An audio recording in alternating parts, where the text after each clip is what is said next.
Good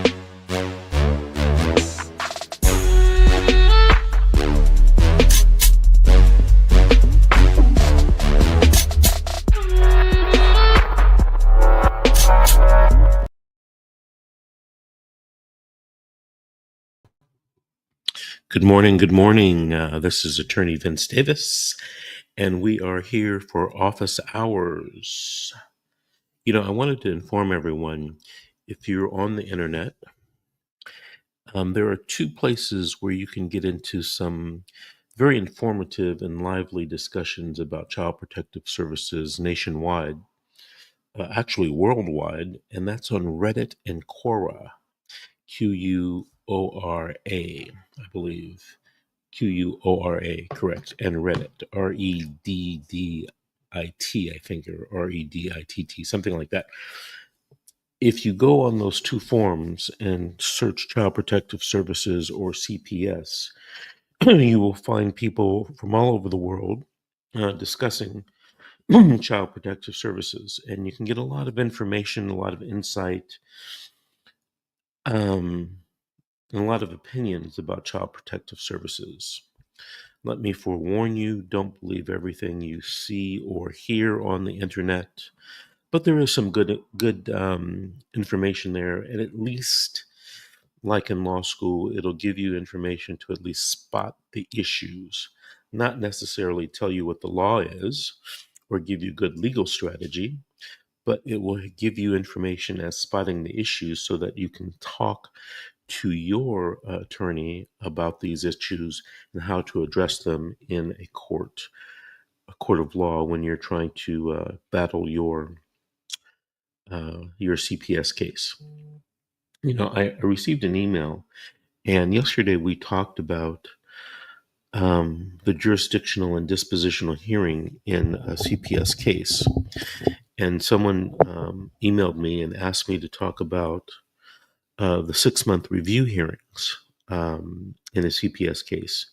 As you know, after the disposition hearing, every 6 months there is a review hearing. So generally, every case has a 6-month review. Then in a lot of cases, not all, but in a lot of cases, there's a 12-month review. And then in even fewer cases, there's an 18-month review. And then even fewer cases, there is a 24-month review. Yes, there's even a 24-month review. A lot of people will tell you, no, there's no 24-month review. It can't go that long. Well, I'm here to tell you, if you look in the Welfare and Institutions Code here in California, and I think in several states, there is a 24-month period. Now, what are these periods? Well, these periods are where you can go and be given reunification services to get your child back during these periods. After your reunification services are terminated, they set what is called a selection and implementation hearing, otherwise known in California as the 366.26 hearing, to come up with a permanent plan. And most of the permanent plans they come up with in CPS cases are the termination of your parental rights, kind of the death penalty of a CPS case. And yes, they will terminate your parental rights and have your children adopted by strangers. Yes, this is America, but they do that in CPS cases in America. In most cases, not all, but I'd say in 95% of the cases, you are entitled to have a 6-month review hearing. There are some cases that after the dispositional hearing, you won't be given a 6-month review. Typically, those cases are where the child is placed with the non-custodial parent and the case is just closed. And you, as the custodial parent, aren't given the right to try to reunify with the child or the children in the juvenile court, the CPS court. You have to go to family law court and try to do that. Let me give you an example. Cases filed, mother is accused of being a drug addict and the kids are taken away from her. Kids are placed with father in another state. father wasn't taking care of the kids. A social worker recommends that the case be closed, placed with the father, and if mother wants to try to get them back, she should go to family law court. That's an actual case that I did many years ago, and they closed the case. They placed the kids, I think it was in Minnesota, didn't give the mother a chance to reunify with the kids. Many years ago, I appealed that case and said it was unfair that mother should be given a right to reunify. And the Court of Appeals, unfortunately, ruled against me.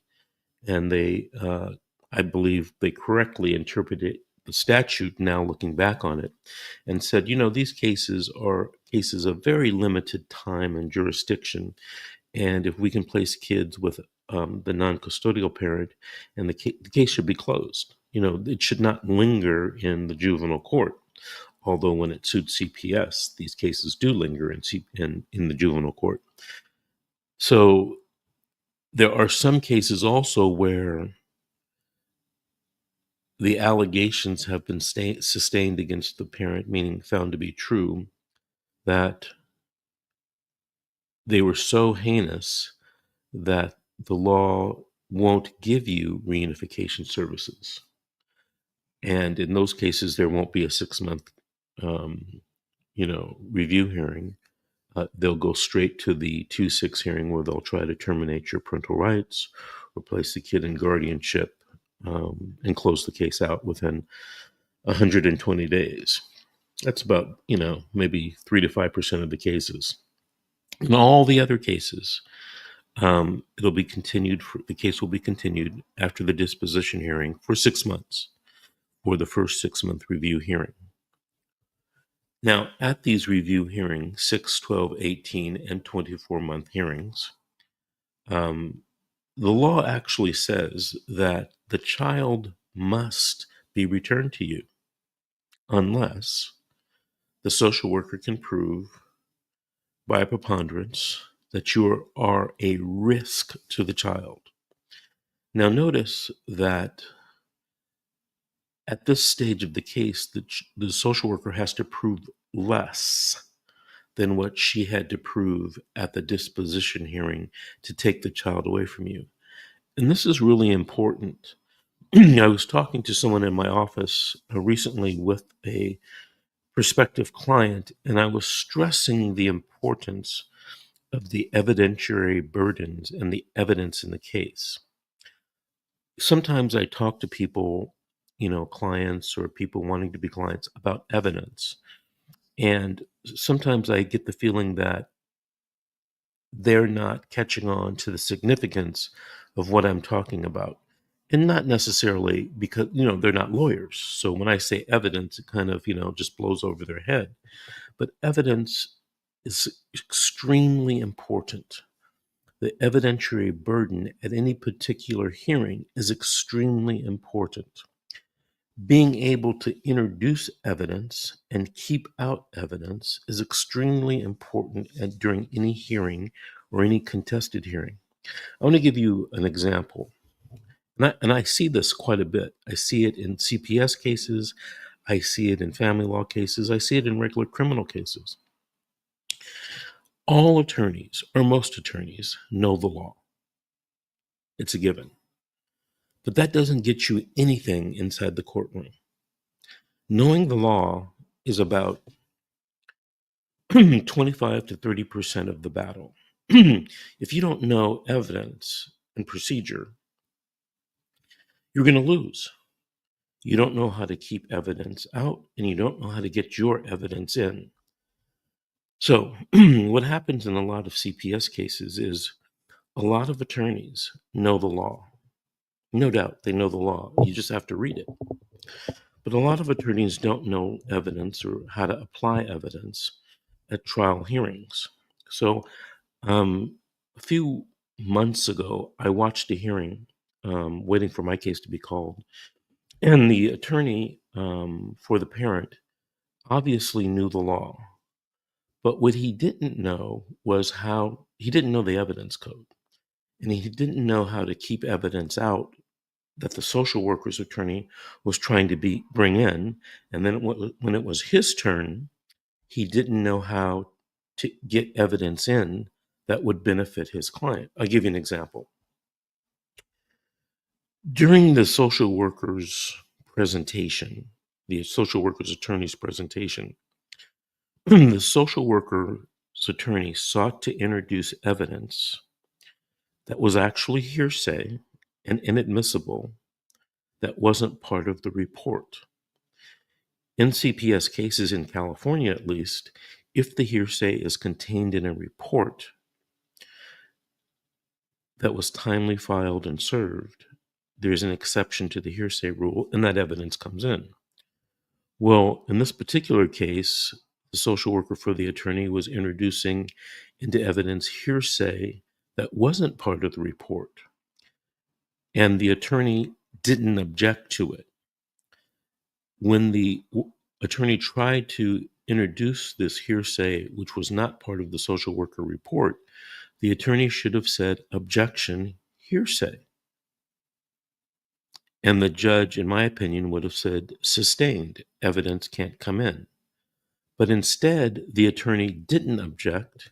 The evidence came in, and the judge was able to consider that evidence against the parent.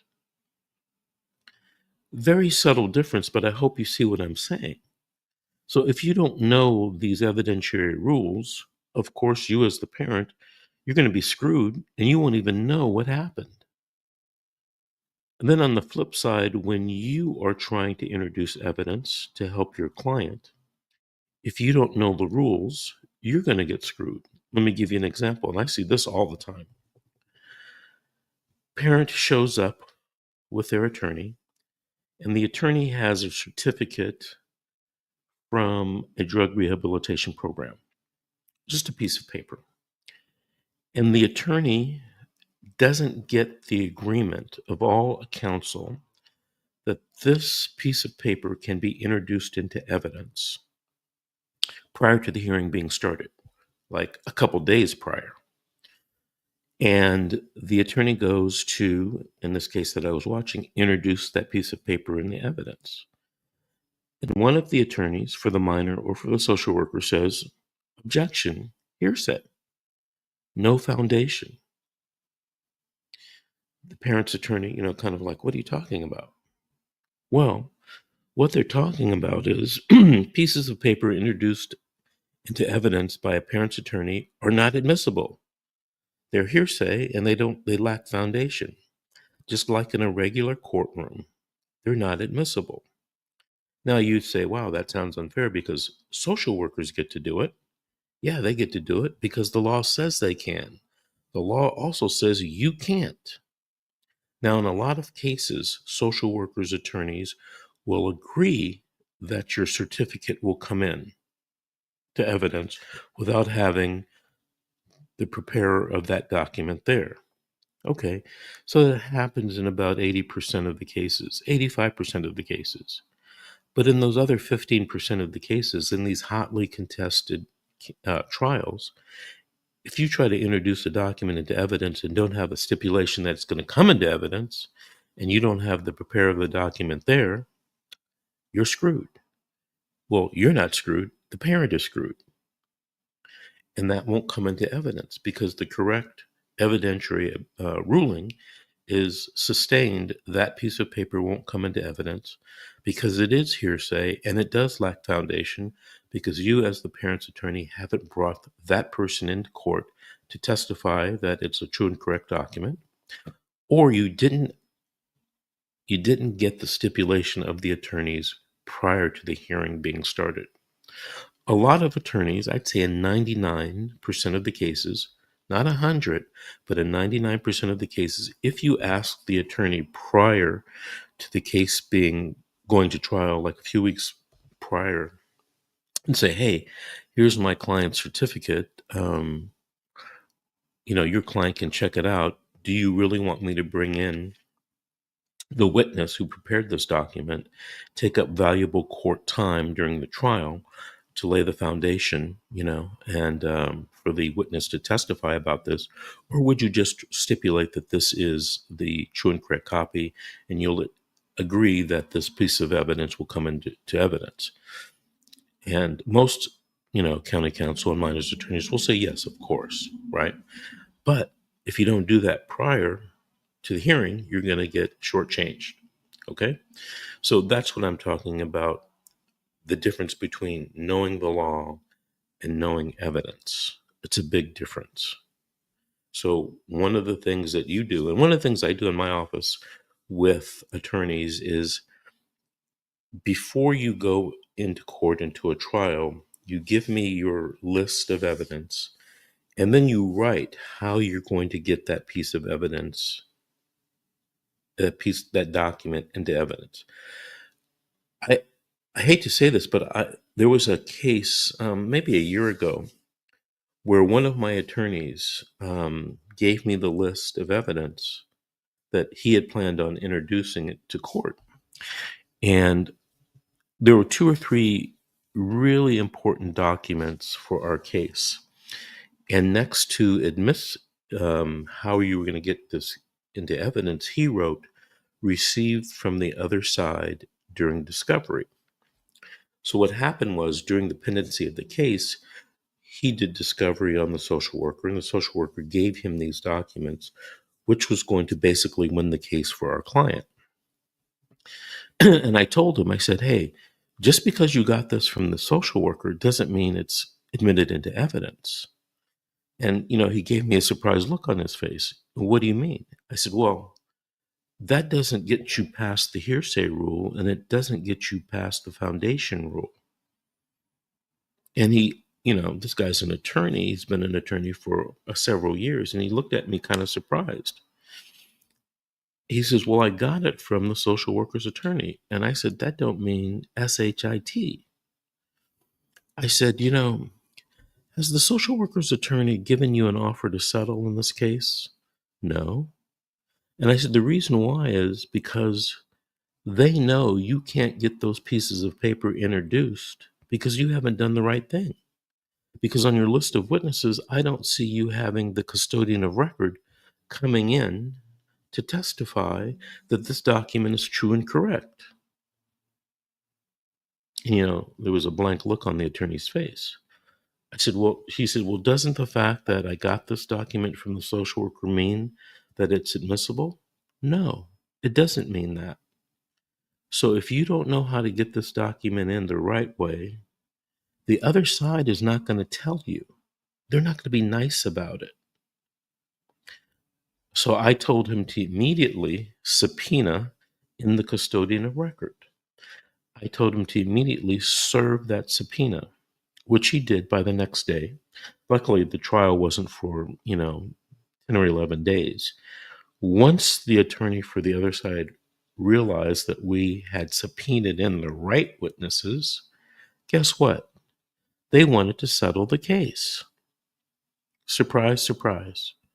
So you got to know these evidentiary rules, and don't assume because the person is an attorney and has a license to practice law, that they know everything about evidence, because most attorneys do not.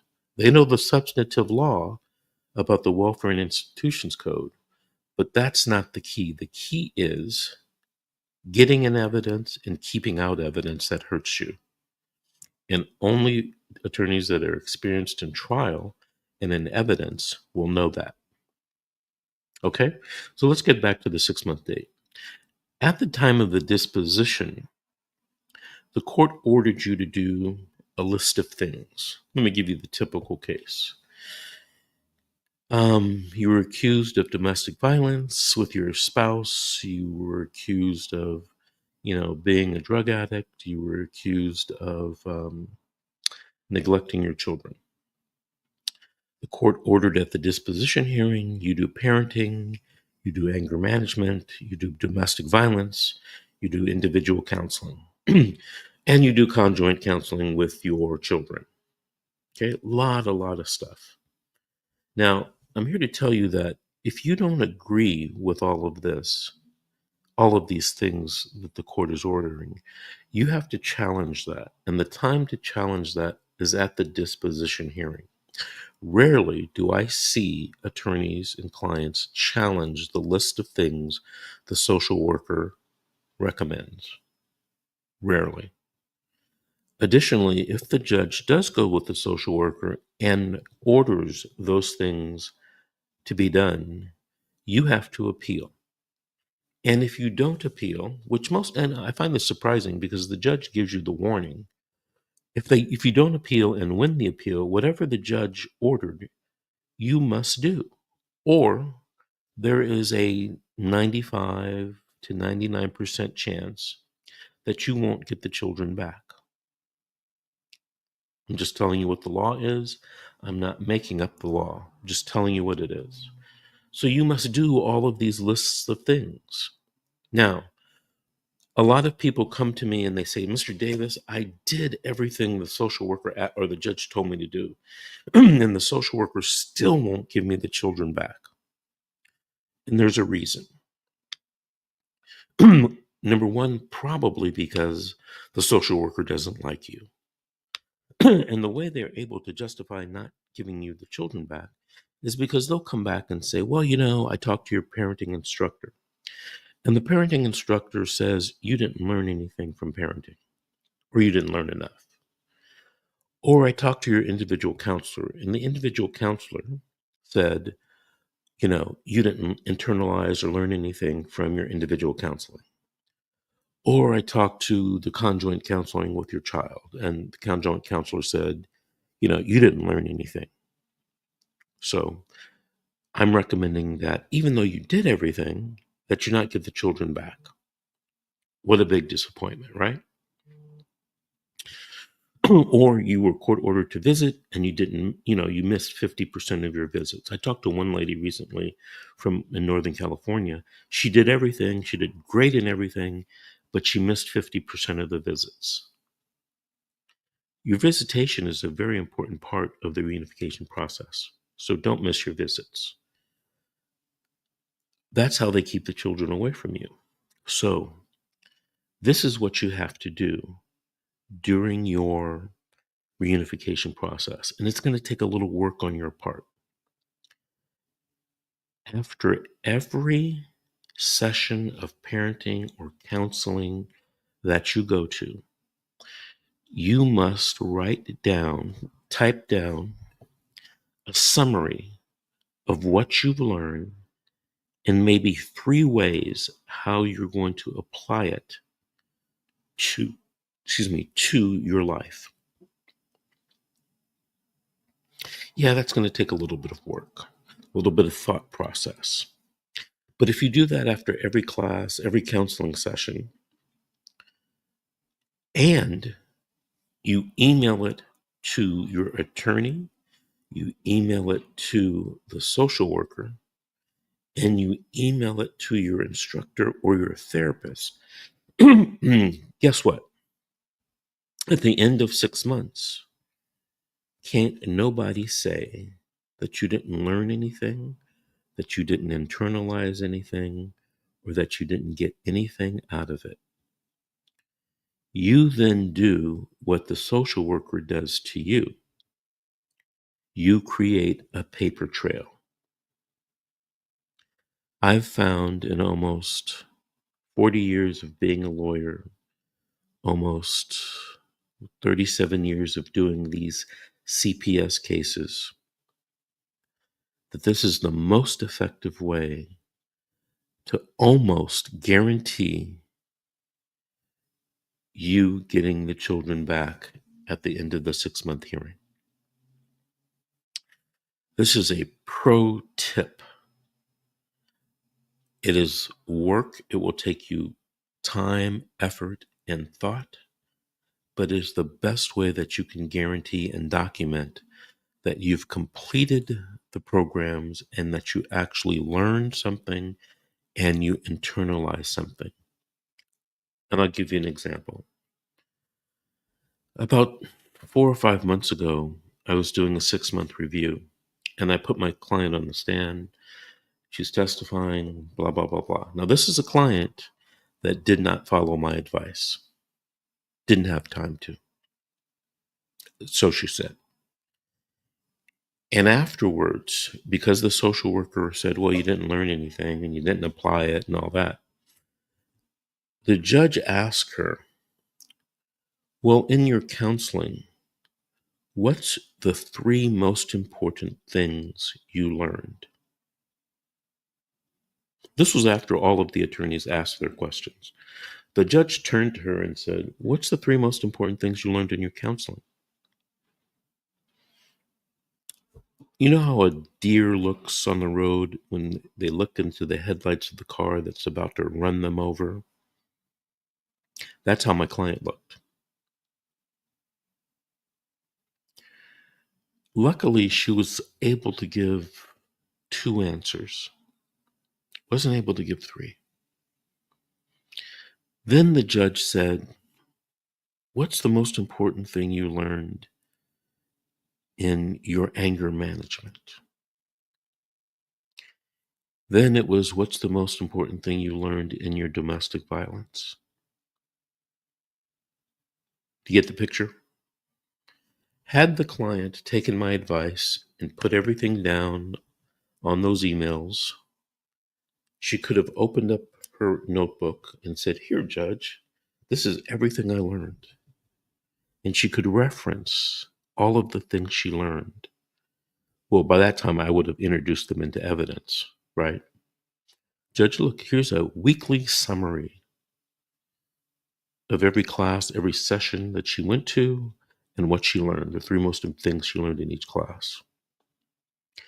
Documentary evidence like that tends to carry a lot of persuasive weight in the court in a trial setting. To be honest with you, I find that it blows away social workers, because when you start emailing social workers progress, 2 and 3 times a week in each of the things that you're doing, they kind of scratch their head and say, "Well, maybe this person is learning something." And it kind of buys you credits, you know, kind of buys you credits. So talk to your attorneys about doing this before you take my advice. Maybe your attorney will want to review what you send to the social worker before you send it. But this is one of the ways that you can strengthen your position, and I'll say it, almost guarantee that you prevail in your case after the 6-month review hearings. Also, the email should also be done after each visit with the child. Okay, I have a case right now. I have a very intelligent client who says, "Yeah, Vince, I'll do whatever you say," and he's not doing this. And I know at the end of the 6-month hearing, when we go back to court, the social worker is not going to recommend that the child be returned to him. And when it comes time for us to have that trial, that 6-month review, contested hearing or trial, I'm going to ask him, "Well, where's that stuff I ask you to do on a weekly basis?" And he's going to tell me, and I've brought it up to him, "Oh, I didn't think it was necessary." Okay, no problem. I'm not going to get mad. You know, 30 years ago, I would get mad. Not anymore. I advise you, I can't, I can take you to the water, but I can't make you drink. Okay? So I can tell you all of these things in these videos, but unless you take what I say, consider what I say, and talk to your attorneys about what I say, it's not going to be easy for you. Not going to be easy. All right, so that's all I have to say about 6-month hearings and winning those 6-month hearings. It starts, the winning starts at the end of the disposition hearing, 6 months before. Have you ever heard of that? Football teams that win the Super Bowl. Preparation for winning the Super Bowl in the next year starts the day after they win the Super Bowl. All right. I'm going to take a couple questions from the comments. Cooking with CER Senior says, "Is a disposition hearing the same as an adjudication hearing?" Cooking, that is a great question. The answer is no. They are completely different. The problem is, in many cases, those two hearings are done the same time. They are combined. They are not the same hearing.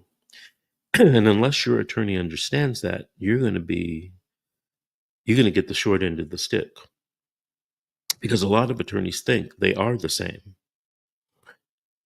You have to, if you look in the code, the Welfare and Institutions Code, you will realize that the adjudication, or what's called the jurisdictional hearing, has a certain test and evidentiary requirements. And there's another code section that explains what the dispositional hearing is. It has certain tests and evidentiary burdens. They are not the same, and they have completely different evidentiary burdens. And just briefly, at the adjudication or the jurisdictional hearing, the social worker must prove that you are a risk to a child by a preponderance of evidence, more than 50%. There's no joke that if I look at a kid wrong, I might be a risk to the child. So it's very low legal test, very low evidentiary test. But in order to keep the child from you and to place the child in foster care, at the disposition of hearing, the social worker has to prove that you are a substantial danger, number one, and number two, that there are no less restrictive alternatives than foster care, number two, and the social worker has to prove both of those by clear and convincing evidence. In my mind, clear and convincing evidence means more than 75%. Now, first of all, in order to be a substantial danger to a child, you have to be a bad MF. I mean, really bad to be a substantial danger. You might be a risk, but a substantial danger, that's on a whole nother level. Okay? Secondly, you can always find less restrictive alternatives. And the best way to do that is to bring in the social worker who's most familiar with those less restrictive alternatives in the department or in the agency or in the county where you're at. And very rarely is that person the social worker on the case. The social worker on the case is not an expert in less restrictive alternatives. You need to bring in the social worker that is. So the social worker on your case will say, well, there's no less restrictive alternatives. I don't know of any. If you bring the social worker in that knows about less restrictive alternatives, he or she will say, oh, yeah, there's a lot of less restrictive alternatives. There's family preservation. We can go out there every day. We can put a relative in the home, blah, blah, blah, blah, blah, blah, blah. Okay, you get it? Not too long ago, I won a case at the disposition hearing on that very issue. The court, although I disagreed with the court ruled that my client was a substantial danger to the child, that the social worker had proved it. I disagreed, but the court ruled that the social worker did not prove that there were no less restrictive alternatives. And I had presented some no less restrictive alternatives. And one of the no less restrictive alternatives was have grandma live with the mother and the kids. And grandma got on the stand. I called her as a witness and she said, yeah, I'll live with mom and kid, make sure nothing happens to the kids. And the judge said, hey, that's a great less restrictive alternative. We don't have to put these kids in foster home. There were like, I think, 7 kids. And, mom can take care of the kids with the help of the grandmother. So the social worker didn't prove by clear and convincing evidence that there wasn't a less restrictive alternative. Get it? Okay. All right. It's 34 minutes. We've passed the 30-minute cutoff. Let me answer one question here.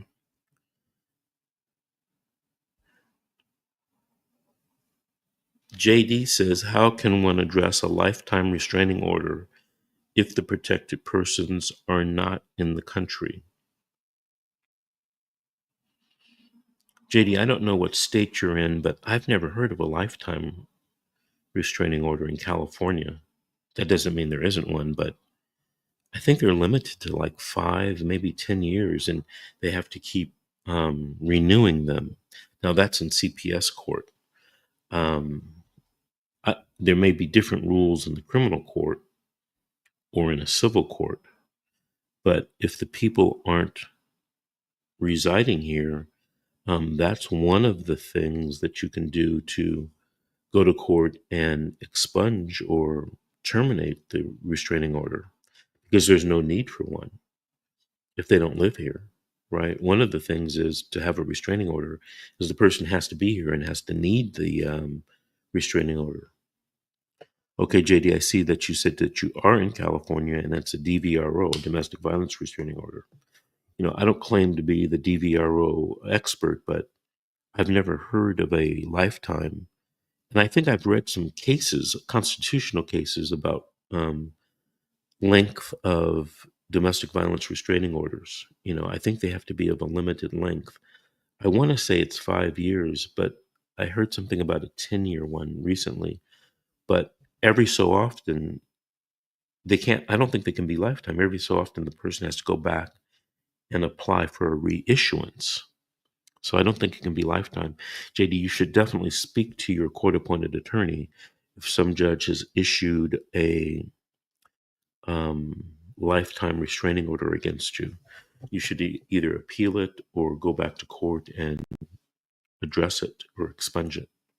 JD, if you have any questions, give me a call. You see my number up there on the screen, 888-888-6582. And what I can do is I can do a little research for you and see if there is such a thing. Maybe you could even email me the restraining order that you're talking about, and I can look at it. v.davis@vincentwdavis.com. Okay, folks, that's the end of office hours today. Everyone have a good Saturday, and I'll see you guys tomorrow at 6:30 a.m. Have a good day. Bye-bye.